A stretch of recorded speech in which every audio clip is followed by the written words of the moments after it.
લાલુ જાલિમ ગેંગના ચિકનો પાંડે ફરી એકવાર કાયદાના લીરે લીરા ઉડાવ્યા છે.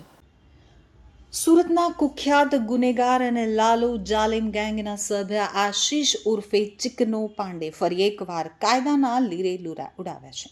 સપ્ટેમ્બર મહિનામાં જ્યારે તે જેલમાંથી બહાર આવ્યો ત્યારે ગાડીઓના કાફલા સાથે નીકળેલી તેની રેલીએ ભારે વિવાદ સર્જ્યો હતો. તે સમયે સચિન પોલીસે કડક કાર્યવાહી કરી તેની શાન ઠેકાણે લાવી હતી. ચિકનાએ જાહેરમાં માફી પણ માંગી હતી.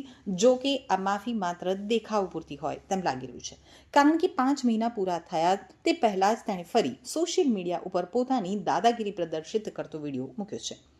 આ વખતે વાયરલ વિડીયોમાં આશિષ ચિકનો ફિલ્મી અંદાજમાં લક્ઝરી કારના કાફલા સાથે જોવા મળી રહ્યો છે. વિડીયોમાં બેકગ્રાઉન્ડમાં મરાઠી ડાયલોગનો ઉપયોગ કરવામાં આવ્યો છે, જેમાં કહે છે, આ મિર્ઝાપુર નથી, અમે અહીંના બાહુબલી છીએ, તમે મારી તાકાત ભૂલી ગયા છો. આ પ્રકારના ઉદ્ધત ડાયલોગ્સ દ્વારા તે સીધો પોલીસ તંત્ર અને કાયદાના ડર વગર પ્રજામાં ભય ફેલાવવાનો પ્રયાસ કરી રહ્યો હોય તેવું સ્પષ્ટ લાગી રહ્યું છે.